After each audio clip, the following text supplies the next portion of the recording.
حضرت مریم وہ پاکباز اور پاکیزہ عورت ہیں جن کے نام پر قرآن مجید میں پوری ایک سورت اتار دی گئی۔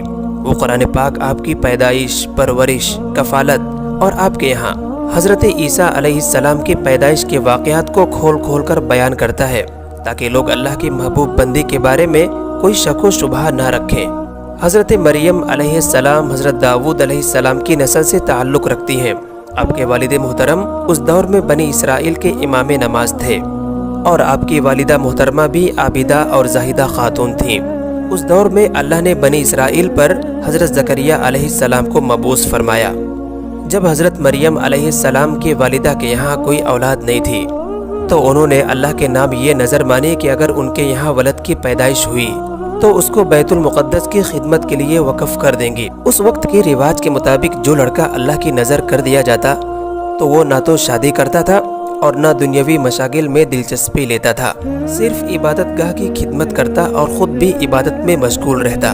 حضرت بی بی مریم کی والدہ نے بھی بیٹے کے عطا کرنے کی دعا صرف اس لیے کی تھی کیونکہ عبادت گاہ کی خدمت کے لیے صرف لڑکوں کو قبول کیا جاتا تھا، لڑکیوں کے لیے یہ اجازت نہیں تھی۔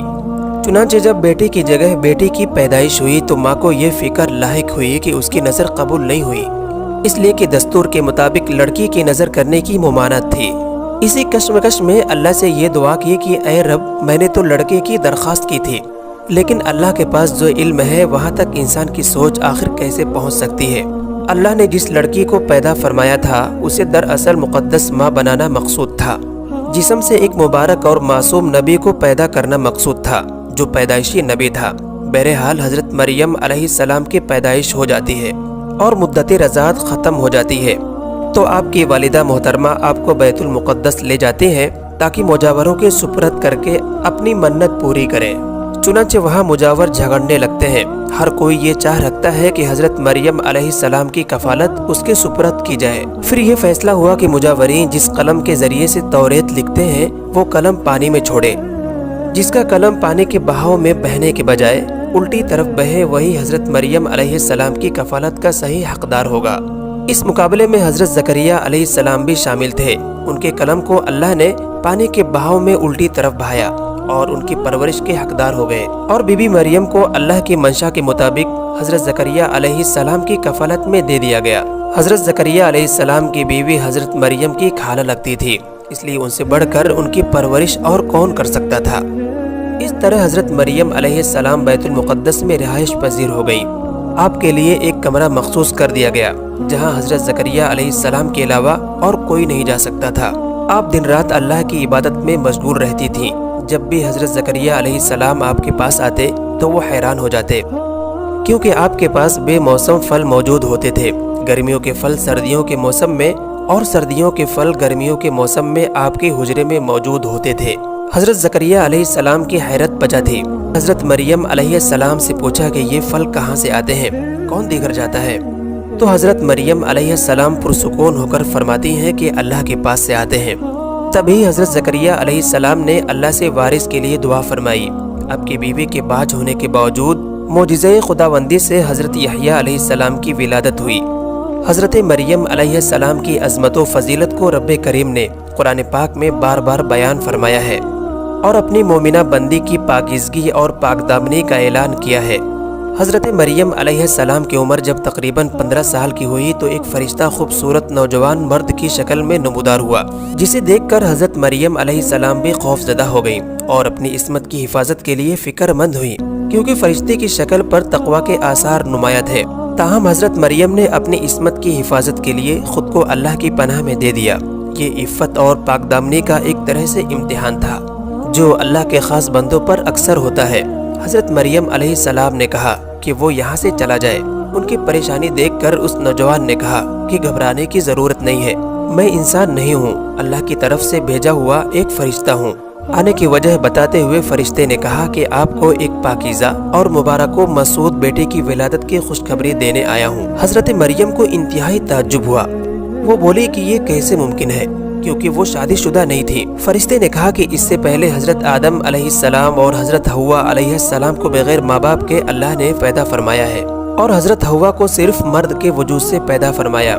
حضرت مریم جب حاملہ ہوئی تو ایک دور جگہ چلی گئی اس بارے میں ایک قصہ کئی بزرگوں نے ذکر کیا ہے کہ جب آپ کا حمل ظاہر ہوا تو سب سے پہلے بنی اسرائیل کے عابد و زاہد شخص جو رشتے میں آپ کے خاندان کے خالہ زاد بھائی تھے، انہوں نے نہایت تعجب سے پوچھا کہ کیا بیج کے بغیر کھیتی اگ سکتی ہے؟ حضرت مریم علیہ السلام نے کہا کہ جی ہاں، بتاؤ کہ سب سے پہلے کھیتی کس نے پیدا کی؟ پھر پوچھا کہ بغیر مرد کے اولاد ہو سکتی ہے؟ انہوں نے کہا کہ جی ہاں، اس سے پہلے اللہ تبارک و تعالیٰ نے حضرت آدم علیہ السلام اور حضرت حوا کو پیدا فرمایا۔ پھر پوچھا کہ اچھا اپنی خبر دو۔ حضرت مریم علیہ السلام نے فرمایا کہ اللہ نے مجھے خوشخبری دی ہے اپنی طرف سے ایک نشانی جس کا نام عیسیٰ ابن مریم ہوگا، دنیا و آخرت میں صحابہ مرتبہ ہوگا۔ محمد بن اسحاق فرماتے ہیں کہ جب حضرت مریم علیہ السلام کے حاملہ ہونے کی خبر بنی اسرائیل میں عام ہو گئی تو بہت سے افراد نے حضرت زکریہ علیہ السلام کے گھر آنا جانا بند کر دیا اور آپ پر الزامات اور بہتان لگانے لگے۔ حضرت مریم نے لوگوں کی علیحدگی اختیار کر لی اور دور تنہائی میں چلی گئی۔ جب حمل کا درد شروع ہوا تو آپ نے ایک درخت کا سہارا لیا اور اس کے نیچے بیٹھ گئی۔ درد سے بے چین اور بدنامی کا خیال آخر گھبرا کر کہنے لگی کہ کاش میں پہلے ہی مر گئی ہوتی۔ بے سر و سامانے کے اس مشکل وقت میں اللہ نے حضرت مریم علیہ السلام کے قدموں کے قریب ایک نہر جاری فرما دی اور آواز آئی کہ پانی پیو اور کھجور کھاؤ تاکہ آپ کے جسم کو قوت پہنچے، اور پھر اپنی اولاد کو دیکھ کر اپنی آنکھوں کو ٹھنڈک پہنچاؤ۔ اسلام آنے سے پہلے نہ بولنے کا روزہ رکھنا عبادت میں شامل ہوتا تھا، یعنی صبح سے شام تک کسی سے بات نہ کرنا یہ عبادت میں شامل ہوا کرتا تھا۔ بعد میں یہ حکم منسوخ ہو گیا، لہٰذا حضرت مریم علیہ السلام کی پریشانی دور کرنے کے لیے کہا گیا تھا کہ تم سے کوئی بھی اس بچے کے بارے میں پوچھے تو کہہ دینا کہ میں نے نہ بولنے کا روزہ رکھا ہے۔ یہ سن کر حضرت مریم علیہ السلام کو تسلی ہوئی۔ اس کے بعد آپ اپنے بیٹے کو قوم کے پاس لے آئیں۔ قوم کے لوگ آپ کے گود میں بچے کو دیکھ کر غضبناک ہو گئے اور آپ کی عبادت گزار اور پاکیزہ خاندان کا حوالہ دیتے ہوئے آپ سے بدگمان ہوئے اور الزام لگانا شروع کر دیا۔ جب حالات بہت تنگ ہو گئے اور سوچ سمجھ کے سارے دروازے بھی بند ہو گئے تو حضرت مریم علیہ السلام نے بچے کی طرف اشارہ کرتے ہوئے کہا کہ اس بچے سے بات کر لو، تمہارے سارے سوالوں کا جواب یہ بچہ دے دے گا۔ سرکش لوگوں نے کہا کہ بھلا یہ دودھ پیتا بچہ ہمارے سوالوں کے جواب کیسے دے گا؟ قوم کا یہ جواب سن کر حضرت عیسیٰ علیہ السلام نے بولنا شروع کر دیا، جس کا ذکر اللہ پاک نے قرآن کریم میں اس طرح بیان فرمایا ہے کہ میں ہوں اللہ کا بندہ، اس نے مجھے کتاب دیا اور نبی بنایا، مجھے مبارک بنایا، مجھے نماز اور تقوی کی تاکید فرمائی۔ سلامتی ہے مجھ پر جس دن میں پیدا ہوا اور جس دن مروں گا اور جس دن زندہ اٹھایا جاؤں گا۔ حضرت عیسیٰ علیہ السلام کے متعلق اسرائیلی روایات میں بے شمار واقعات موجود ہیں۔ ان میں سے ایک انجیل میں ہے کہ حضرت عیسیٰ علیہ السلام کی ولادت کے سال بادشاہ نے آسمان پر ایک ستارہ روشن دیکھا۔ جب نجومیوں سے بتایا تو انہوں نے کہا کہ یہ ستارہ کسی عظیم ہستی کی ولادت کی خبر دیتا ہے جو ملک شام میں پیدا ہوئے ہیں۔ بادشاہ نے ایک وفد کو ملک شام روانہ کیا۔ ملک شام پہنچ کر یہودیوں کے بادشاہ سے تمام حالات دریافت کرنا چاہے۔ وفد کی یہ بات سن کر بادشاہ گھبرایا۔ اس کے بعد اس نے وفد کو اجازت دے دی کہ وہ بچے کے متعلق معلومات حاصل کر لے۔ بیت المقدس پہنچ کر اس وفد نے حضرت عیسیٰ علیہ السلام کو دیکھا تو سجدہ تعظیم کرنے کے بعد چند روز وہاں قیام کیے۔ اس وفد کے بعض لوگوں نے خواب میں اپنے بادشاہ کو اس بچے کا دشمن دیکھا۔